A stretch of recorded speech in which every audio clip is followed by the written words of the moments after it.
versets 21 à 23. C'est une lecture qui va certainement nous éclairer. Le Seigneur Jésus a dit, « Ceux qui me disent « Seigneur, Seigneur » n'entreront pas tous dans le royaume des cieux, mais celui-là seul qui fait la volonté de mon Père qui est dans les cieux. » Plusieurs me diront en ce jour-là, « Seigneur, Seigneur, n'avons-nous pas prophétisé par ton nom? N'avons-nous pas chassé des démons par ton nom? Et n'avons-nous pas fait beaucoup de miracles par ton nom? » Alors je leur dirai ouvertement, « Je ne vous ai jamais connus. Retirez-vous de moi, vous qui commettez l'iniquité. » À travers les paroles du Seigneur Jésus, nous voyons que le Seigneur Jésus a dit, « Mais celui-là seul qui fait la volonté de mon Père qui est dans les cieux. » Il n'a pas dit que tous ceux qui sont fidèles au nom du Seigneur Jésus et œuvrent dur pour le Seigneur seront récompensés et entreront dans le royaume des cieux. Oui, c'est C'est bien. un fait, n'est-ce pas? C'est vrai.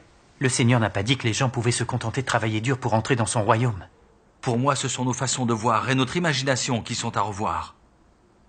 Si d'après nos façons de voir, tous ceux qui s'accrochent au nom du Seigneur et travaillent dur pour lui entreront dans le royaume des cieux. Pourquoi ceux qui prêchaient et chassaient des démons au nom du Seigneur Jésus sont condamnés par le Seigneur? Oui, pourquoi? C'est étrange en effet. Cela montre que travailler dur pour le Seigneur n'est pas nécessairement faire la volonté de Dieu. Et pourquoi est-ce que c'est comme ça? Oui, je me demande pourquoi. Parce que beaucoup de gens travaillent très dur pour le Seigneur afin d'être bénis, et pas réellement pour obéir à Dieu. Leur tempérament satanique est toujours là. Ils ont toujours leurs fausses idées sur Dieu, lui déobéissent, s'opposent à lui et le condamnent. Certains même haïssent la vérité, comme le faisaient les pharisiens. Peu importe à quel point ils travaillent dur pour le Seigneur, comment de telles personnes pourraient-elles faire la volonté de Dieu? Oui. C'est dans leur nature de s'opposer à Dieu. Entrer dans le royaume des cieux simplement en travaillant dur pour le Seigneur, c'est quelque chose qui est intolérable pour les cieux. Vous n'êtes pas d'accord? Ah Oui, bien sûr. sûr. Oui, elle a raison. Donc, qui sont ceux qui font la volonté du Seigneur?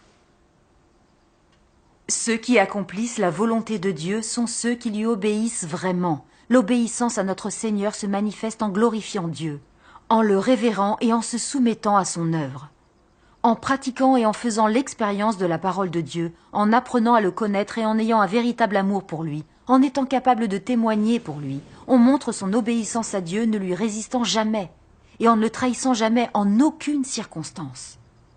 Ceux qui réussissent à faire ça sont ceux qui accomplissent la volonté de Dieu. C'est vrai ça. C'est l'attitude que nous devrions tous Oui, adopter. c'est vrai. Nous avons vu beaucoup de croyants travailler dur et faire de grands sacrifices pour le Seigneur. Ça arrive très souvent. Mais ils font ça pour être récompensés, entrer dans le royaume des cieux et être richement bénis. Et pas pour aimer Dieu et lui obéir. Une telle dévotion n'est rien de plus qu'un moyen de faire une sorte de marché avec Dieu. De plus, bien qu'ils travaillent dur pour Dieu, beaucoup ne pratiquent pas la vérité, ils ne glorifient pas le Seigneur et ne rendent pas témoignage de Dieu. Au lieu de ça, ils s'érigent souvent en idoles et poussent d'autres à les adorer et à les suivre. Toutes leurs actions ont pour but de préserver leur statut et leurs revenus. Est-ce que ces personnes obéissent à Dieu et pratiquent sa parole? Sont-elles des personnes qui accomplissent la volonté de Dieu? Alors là, Non, pas en du aucune tout. façon. En effet, ces personnes disent qu'elles servent Dieu, mais elles s'opposent à lui telles des pharisiens hypocrites. On peut dire qu'elles font partie des malfaiteurs. Comment ces personnes pourraient-elles être dignes d'entrer au royaume des cieux? C'est sûr. Vous Non, êtes elles n'en d'accord, sont pas non? dignes. Nous pouvons voir que ceux qui semblent œuvrer dur pour le Seigneur ne mettent pourtant jamais en pratique la vérité. Ils ne glorifient pas Dieu et ne témoignent pas de lui, par amour ni pour faire sa volonté. De telles personnes, quoi qu'elles en disent, ne font pas la volonté de Dieu. Elles travaillent dur pour le Seigneur afin de recevoir ses bénédictions et entrer au royaume des cieux. Cependant, il n'y a aucun changement dans leur tempérament de vie, et elles s'opposent toujours à Dieu. Comme le faisaient les pharisiens, elles font semblant d'être justes et finalement, elles seront maudites par Dieu. C'est sûr. Chers frères et sœurs, lisons maintenant un passage de la parole de Dieu Tout-Puissant. D'accord. Dieu Tout-Puissant dit: Je décide de la destination de chaque homme, non en fonction de l'âge, de l'ancienneté, du degré de souffrance, et pas du tout du degré de pitié qu'il sollicite, mais plutôt selon qu'il possède ou non la vérité. Il n'y a pas d'autre alternative. Vous devez vous rendre compte que tous ceux qui ne font pas la volonté de Dieu seront punis. Ceci ne peut être changé par aucun homme. Par conséquent, tous ceux qui sont punis le sont par la justice de Dieu et comme rétribution pour leurs actes méchants. Dieu Tout-Puissant l'exprime très clairement.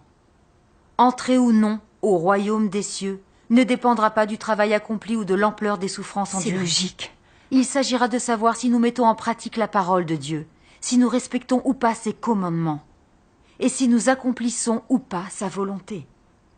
Voilà les critères et les principes de l'entrée au royaume des cieux. Oui, c'est très clair. Oui. Et pourtant, il y en a qui s'accrochent aveuglément aux paroles de Paul. J'ai combattu le bon combat. J'ai achevé la course. J'ai gardé la foi. Désormais, la couronne de justice m'est réservée. Ils prennent les idées erronées de Paul comme la base théorique pour entrer au royaume des cieux. Alors, quelles que soient les souffrances endurées ou leurs sacrifices, ces personnes ne peuvent recevoir l'approbation de Dieu. Et encore moins entrer dans le royaume des cieux. Évidemment. Nous avons de la chance d'avoir entendu ça aujourd'hui, sinon nous n'aurions pas pu y entrer. Oui, c'est tout à C'est fait vrai. l'absolue vérité, elle a tout à fait Cela fait raison, des années tout que je ça. prêche. Et pourtant, je n'avais pas compris ce que signifiait faire la volonté du Père Céleste. Tout ce que je savais faire, c'était travailler dur et me dévouer au Seigneur. Je ne cherchais pas à